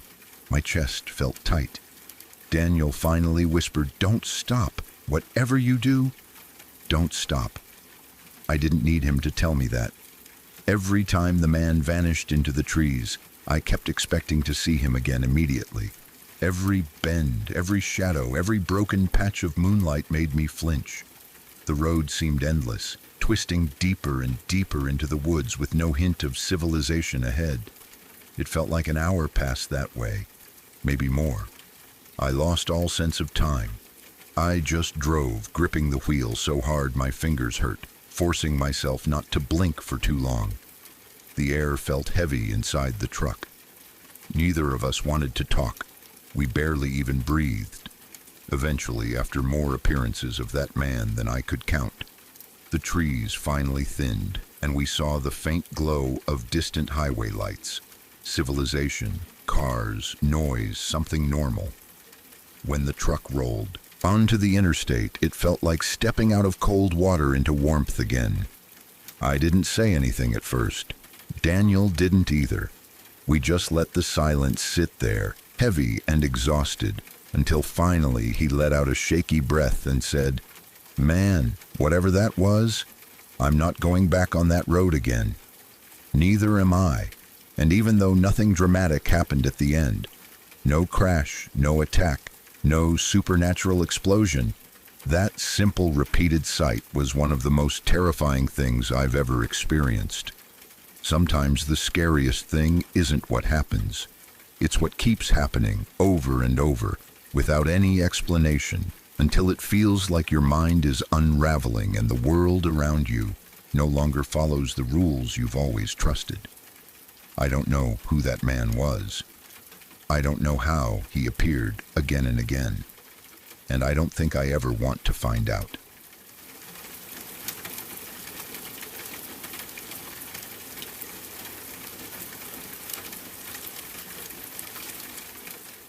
One Saturday night, the parents had dinner plans, something they didn't get to enjoy often. They hired a babysitter, a college student named Marissa, who lived down the street. She'd watched the kids a few times before and knew the routine. Dinner at 7, baths by 8, bedtime shortly after. She was friendly, patient, good with kids, and the children liked her. Before leaving, the parents gave her one extra piece of advice. The kids might talk about a monster in the closet. They get worked up about it sometimes. Just calm them down, check the closet to reassure them, and send them back to bed. Marissa laughed lightly. She'd handled kids scared of the dark before. "No problem," she said. "I'll take care of it." The parents left. The house quieted, and everything seemed normal at first. Dinner went smoothly. Bath time was full of splashing and giggles. By bedtime, the kids were yawning, clinging to their favorite stuffed animals. Marissa tucked them in, read a short story, kissed them on the forehead, and turned off the light. The soft glow of the hallway nightlight spilled into the room. Downstairs, she settled onto the couch, flipped through channels, and let herself relax. Babysitting was easy money when everything went right. It didn't go right. Maybe an hour passed before she heard small footsteps on the stairs. She looked up to see the 4-year-old boy standing at the bottom step, rubbing one eye with his tiny fist. "What's wrong, buddy?" she asked gently. He hesitated, then whispered, "The monster in the closet is awake." Marissa remembered what the parents told her. She smiled reassuringly. "There's no such thing as monsters. Come on, let's go tuck you back in." She carried him upstairs. The hallway felt a little colder than before, but she didn't think much of it. She placed him gently into bed, pulled the blanket up to his chin, and turned toward the closet. "See? Nothing scary," she said as she opened it. The closet was filled with little clothes hanging neatly. Tiny shirts, jackets, dresses, a row of shoes on the floor. Normal, completely normal. She crouched to check under the bed too, just to show the boy everything was safe. "All clear," she said. "You're okay." The child nodded, but his eyes didn't completely relax. Still, he lay back down, and Marissa headed downstairs. She had barely settled onto the couch again when she heard footsteps once more, softer this time, hesitant. And when she looked up, he was there again, trembling, his face pale. "The monster came back," he whispered. Marissa sighed softly, more tired than irritated. Kids his age had wild imaginations. She stood, stretched her back, and walked him upstairs again. As they got closer to the bedroom, she noticed something she hadn't seen earlier. The closet light was on. She hadn't turned it on earlier, she was certain. The door was closed, but a thin, bright strip of light glowed under the gap at the bottom. That alone was strange enough. But then she saw something that made her freeze halfway through her next step. 2 shadows. 2 human-shaped shadows stood behind the door, each a pair of legs about 3 feet apart. Perfectly still, perfectly dark, perfectly wrong. At first, she thought it had to be a trick of the light. Maybe furniture casting a weird shape. Maybe her eyes playing tricks on her. But the shadows were too distinct, too real. Her heart jumped into her throat. She grabbed both kids, one arm around the boy, the other reaching for the girl, who had woken up and was now staring silently at the closet. Marissa didn't even pause to think. Her instincts screamed, "Run!" She hurried the kids down the stairs, nearly slipping in her panic.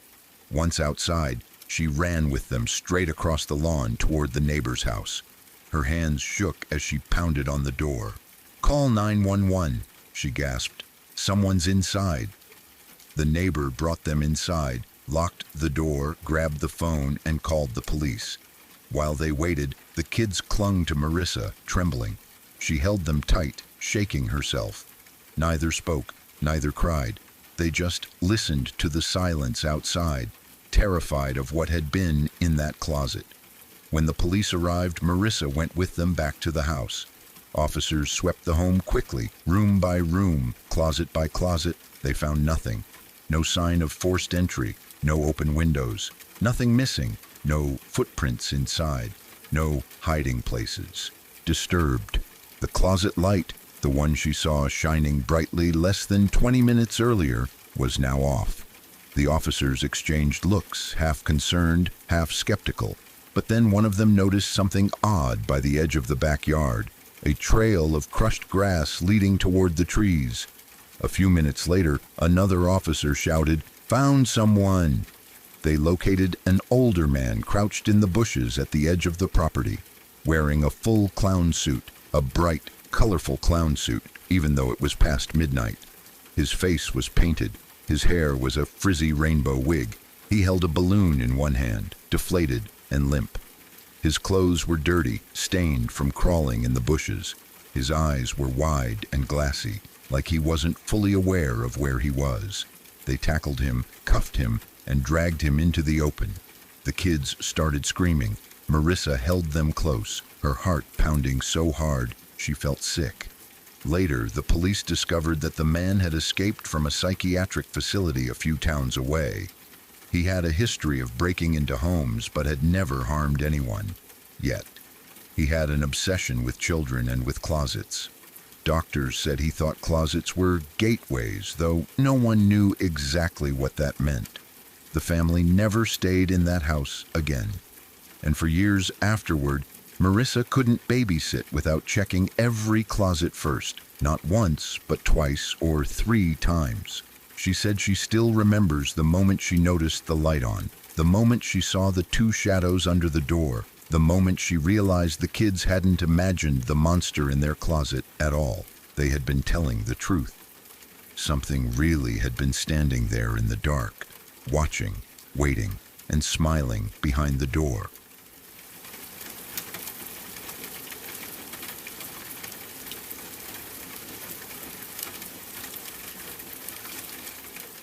There are a few moments in life that stay with you forever, no matter how many years pass or how many times people tell you that you must be remembering it wrong.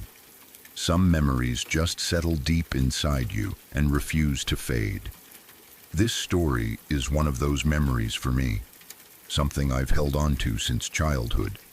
And even though most of the people I've told over the years haven't believed me, some laughed, some politely nodded, some said I must have imagined it, I know with absolute certainty what happened. I was there, I felt it, and I've spent my entire life defending it to myself and to others. I was around 8 or 9 years old at the time. At that age, kids usually have wild imaginations, and I wasn't any different. I created stories in my head, played pretend games, made whole worlds out of cardboard boxes and blankets. But what I'm about to share wasn't imagination. It wasn't a dream or a moment of childish confusion. It was real. I've never doubted it, not even for a second, not even when people tried to convince me otherwise. To understand the moment, I have to start with the place where it happened, my grandmother's house. I lived on the same road as her for most of my life, so I spent countless days and nights there. That house wasn't just old. It was ancient, the kind of structure that feels like it's lived more lives than the people inside it. It had been standing long before my grandmother moved in with my grandfather. It's where my father grew up with his 4 siblings, 2 older brothers, 1 younger brother, and 1 younger sister.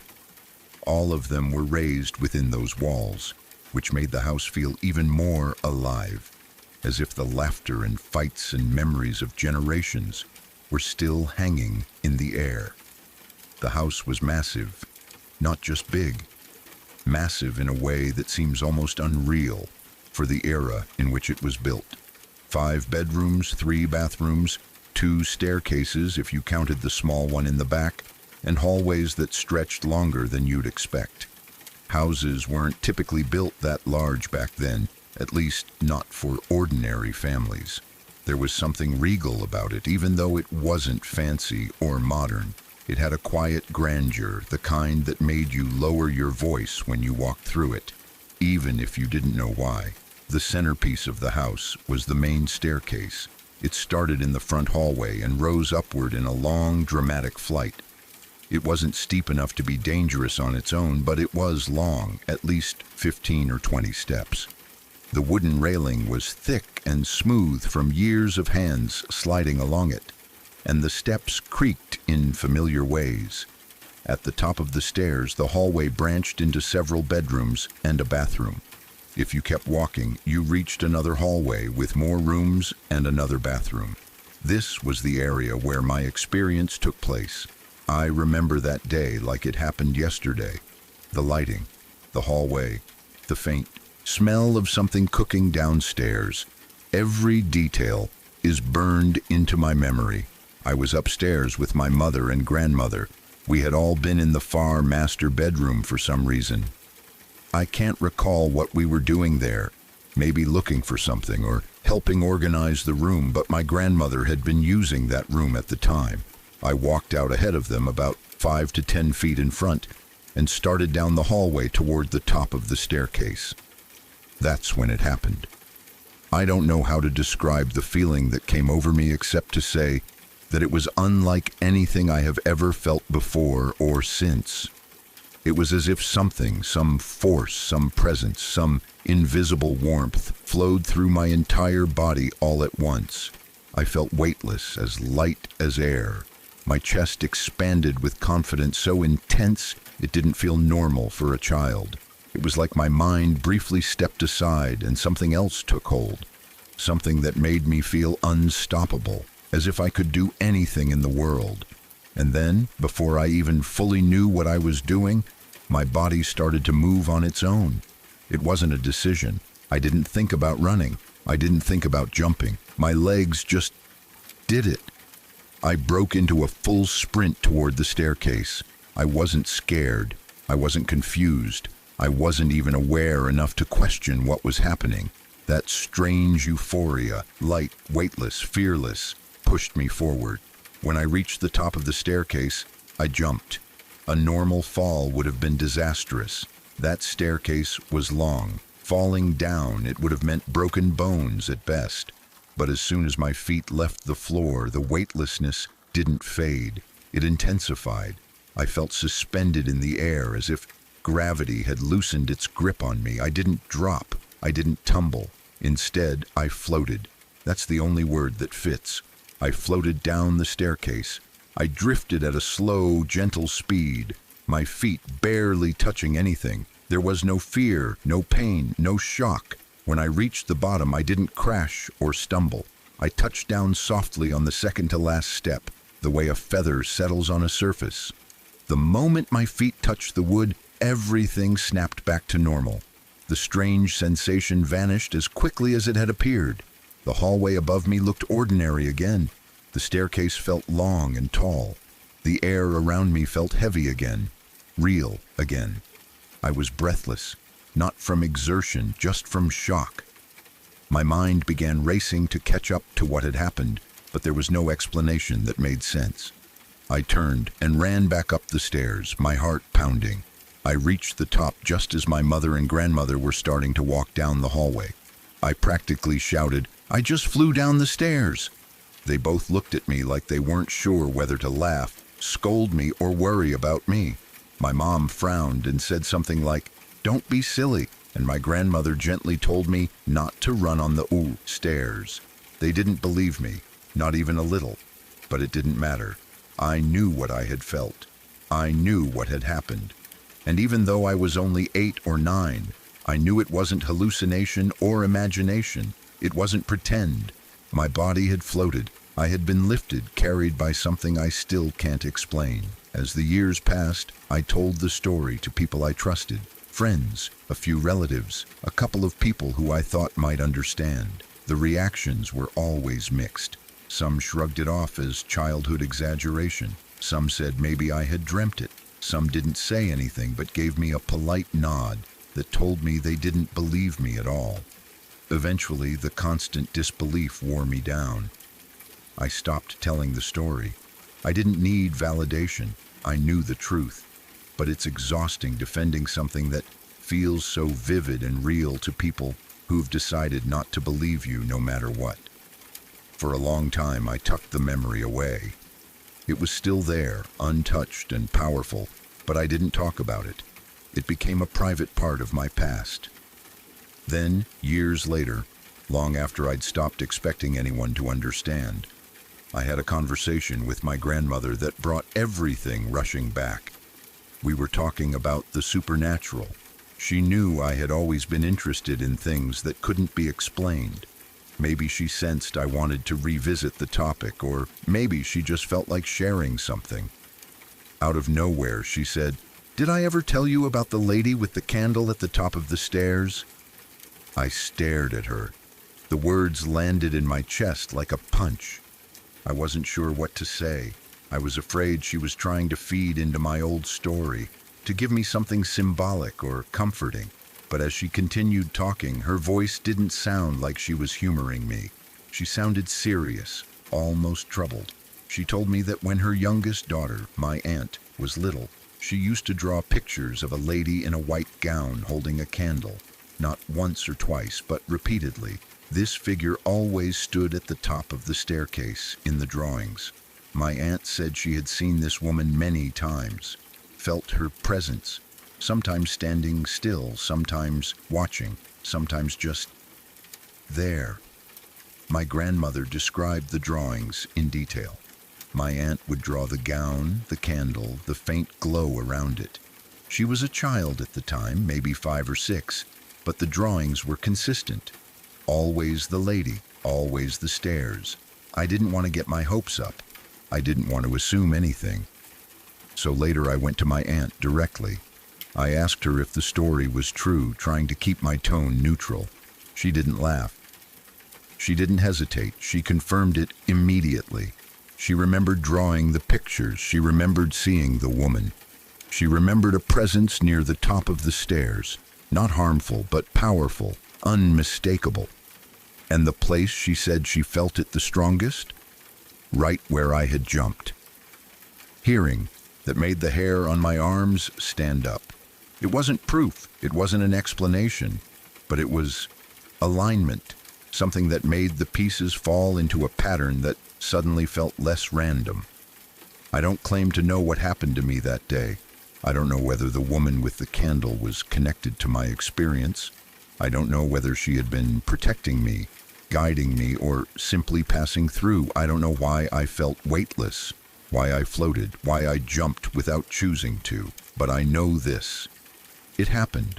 I can still feel that strange lightness in my bones when I think about it.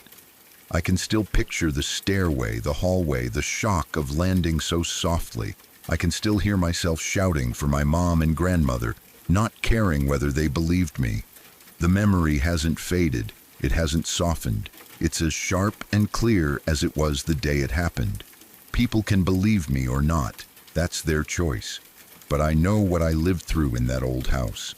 And somewhere, deep down, I think that lady with the candle knows too.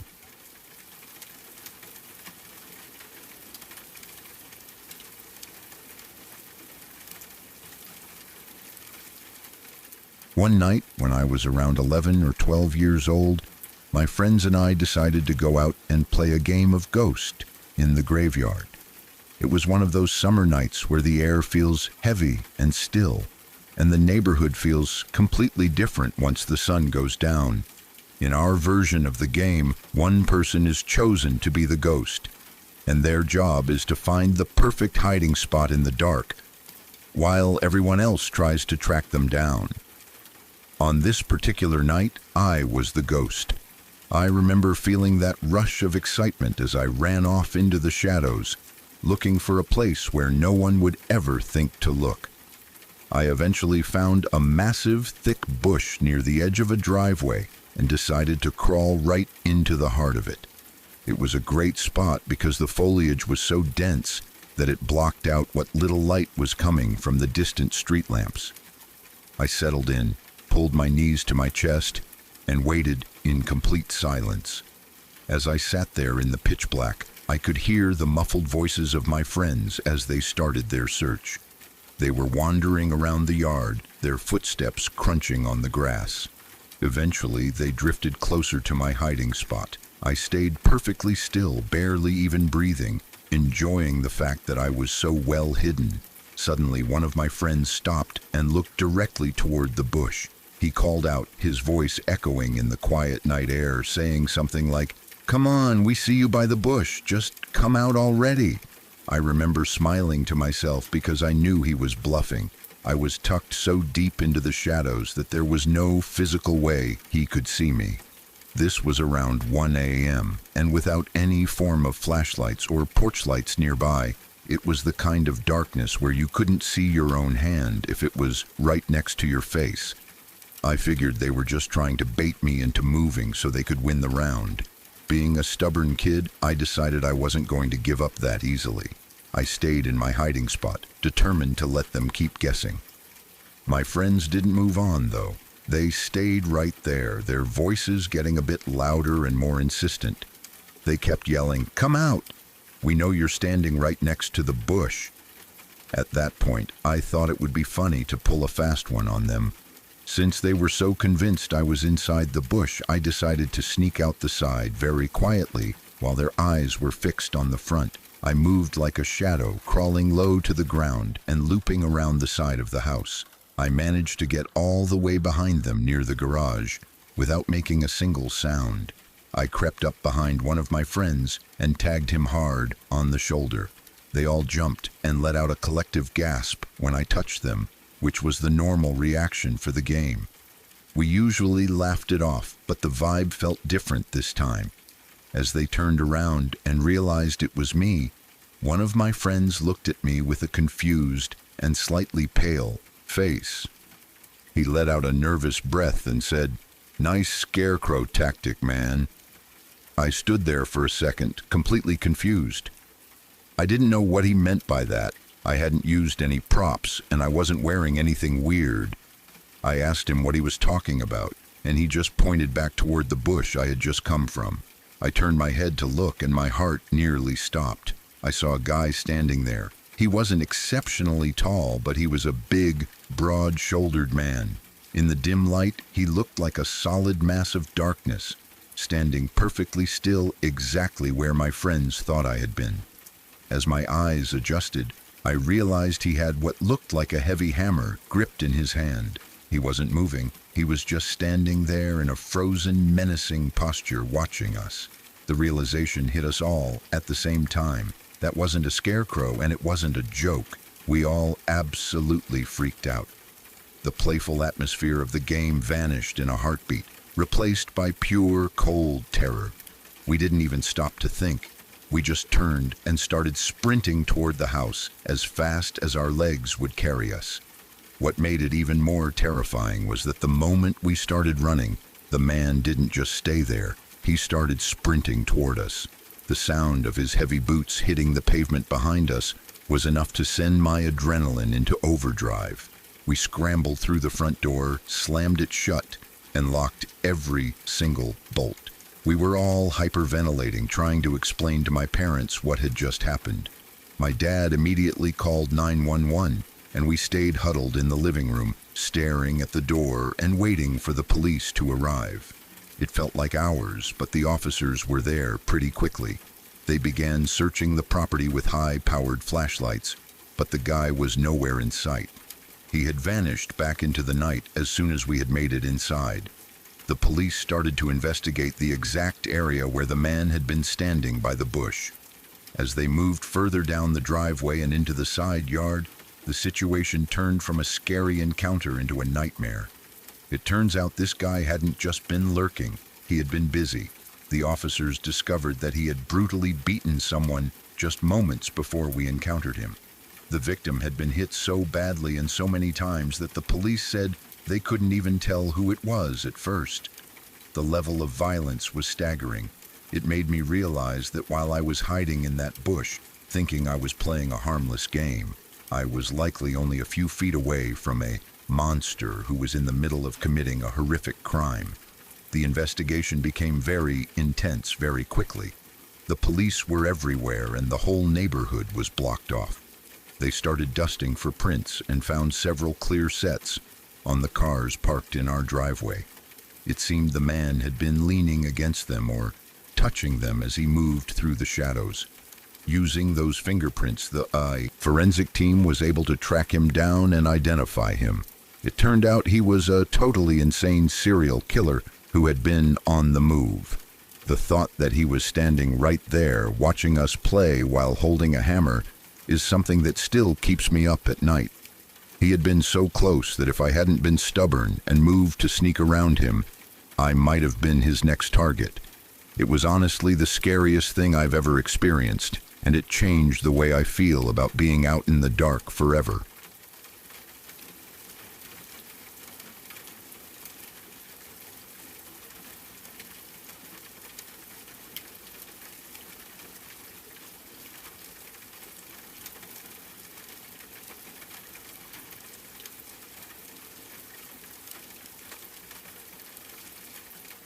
If you're still here, it means these stories didn't just pass through you, they stayed. Every story you heard tonight was real. Real people, real moments, and in every one of them, something went wrong, or almost did. If you want to keep exploring the stories that don't let go so easily, subscribe to Shadow Archives, because there are more stories waiting, and not all of them end before it's too late.